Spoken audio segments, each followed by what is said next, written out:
C.NOTE here again. Welcome back. Oh, focus, please. Hopefully you're here for the second part of this section. But hi, my name is C.NOTE. Welcome to Dopamine, the show about mental health empowerment. I'm going to keep repeating that in case someone kind of randomly comes across these videos. But this is part of a series of videos that I'm doing all about Personality Development 101, focusing on Myers-Briggs and how you can use this as a personal development tool. And there's going to be other courses in the future. This is the free section of this course where we're going to cover all of the basics, but then there's stuff around advice and cognitive functions and passive typing that I'm going to be doing in the future. So if you're interested in cognitive functions and doing a passive typing course, let me know in the comments below and I'll make sure that you're a part of that, or reply to this email if you're watching it in the email. So in this section, we're going to be talking about a little bit of a brief history of what Myers-Briggs is, how it was kind of formed. I don't know too many of the details, so I'm not going to get super granular. These are things that you can kind of look up yourself elsewhere as well. But at its core, Myers-Briggs was developed by Catherine Myers and Isabel Myers and Catherine Briggs, right? I always confuse that. Point is, two lovely women who in the mid-20th century were a part of developing the system based on Carl Jung's work to help women enter the workforce while men needed to take time to go off to war.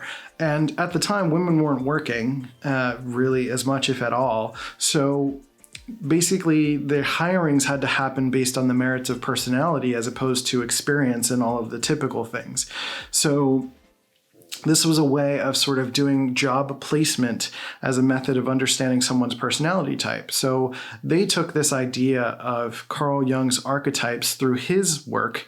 Carl Jung is a famous psychologist who has done a ton of work with his patients and basically noted the patterns that he's seen in human behavior and created these archetypes around human beings. And I believe he talked about intuitive sensing, the learning styles, and the decision-making styles of human beings, sort of the input and output of human beings. But then he started to note how people needed to be a little bit more introverted or extroverted depending on how they naturally recharge.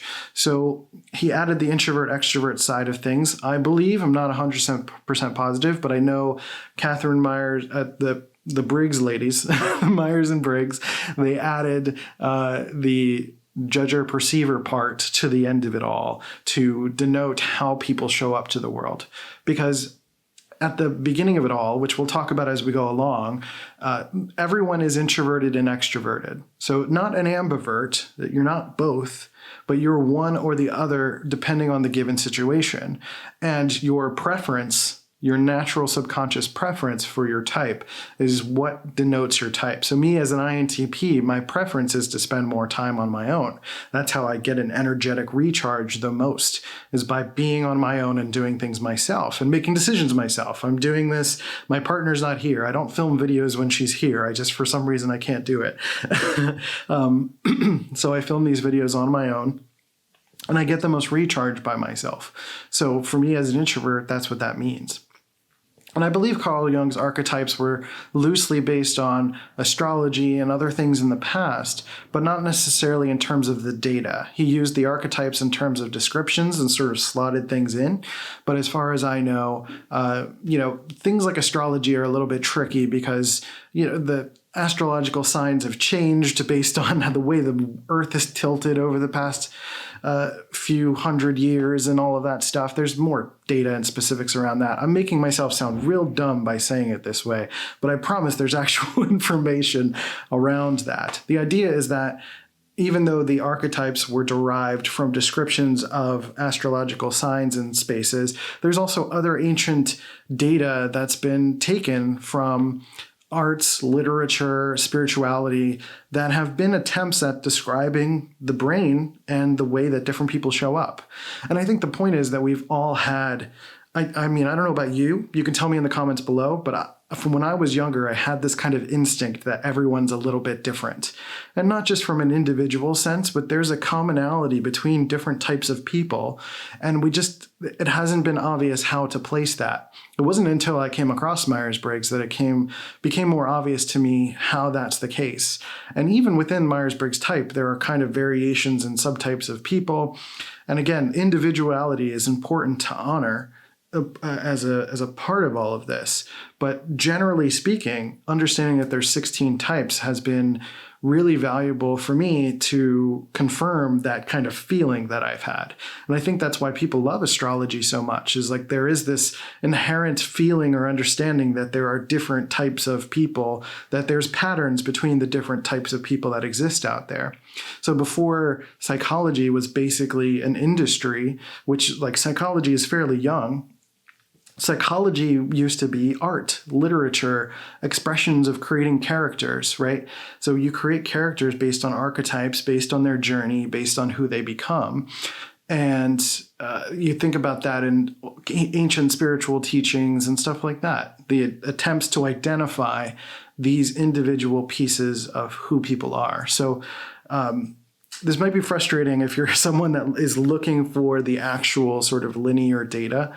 I'm more so just trying to understand and explain why this is a thing, and how this came to be. And essentially, Carl Jung was referencing things of the past, previous explanations of archetypes, and he sort of took all of his data from the experiences that he had with his patients and looked for all of the patterns in all of his experiences. And then, Myers-Briggs then took that and applied it to the workforce stuff.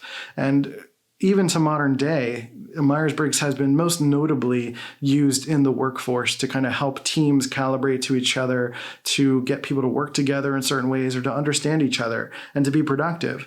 Nowadays, I feel like there's a swing towards personal development, which is what I'm a part of and doing, and using this to help with relationships, careers, health, transcendence, healing, stuff like that, and achievement, essentially. So being able to use this in different ways outside of the workforce has been kind of where this has been going. So that's a little bit of like kind of the history and sort of vague terms, vague intuitive terms, because I am an INTP. So intuition's kind of my thing. And I kind of bounce around a little bit. I'm going to try to be as linear and explanatory as I can, but of course you can ask questions below. If you want to know more specifics, if there's something I kind of mentioned where it's like, oh, that's kind of interesting, where can I find more information about that? There's the Central, I forget what it's called. It's CAPT. It's the Central Association of Psychological Type, I believe, or something like that. You can certainly look that up. Personality Hacker is a great resource. Like I said, Personality Junkie, Personality Psychology Junkie. Those are two separate websites. And I feel like I'm missing one. But, dopamine.life and all of this stuff is an important part of that as well. So getting involved in understanding a little bit more of what this is and the history is definitely interesting. There's the official Myers-Briggs Foundation website as well, where they have more of the specific history and data, which I should probably go read so that I can know more of the specifics and be able to share more of the specifics. But the general idea is that this has been used for workplace stuff. Now it's being used a little bit more in sort of relationships, coaching, and that's what I'm encouraging for you. If you're a coach, you're trying to be a coach, you're trying to be a creator and understanding this for yourself or how to help other people, this is sort of where kind of the industry is going. So you're kind of in the right place, you're in the right spot. So I'm still working on my own personal sense of professionalism around this, but this is all psychology. We're all trying to work this out. We're trying to figure this out together and help each other out. So that's basically it in a nutshell. They did all these interviews, they figured it all out. So that's the thing. I didn't want to spend too much time on it anyway. That's why I kind of like rushed through it. So in the next segment, we're going to start breaking down the dichotomies. So we're going to start talking about introversion, extroversion, intuitive and sensing, judging, perceiving, and thinking and feeling. And talking a little bit more about learning styles, decision-making styles, and how all of that stuff starts to fill and come into place. So let's do that. If you want to check out more of the work that I've got, go to dopamine.life and check out the podcast. We've got YouTube videos on youtube.com/dopaminetv. And we've got courses and all the things available at dopamine.teachable.com. There's links below. If you're an INTP, there's a free Q&A book and all of that stuff. But let me know if any of this has been interesting to you. If you've got any questions, comments, concerns, queries, let's talk about it. So next video, let's go do this thing.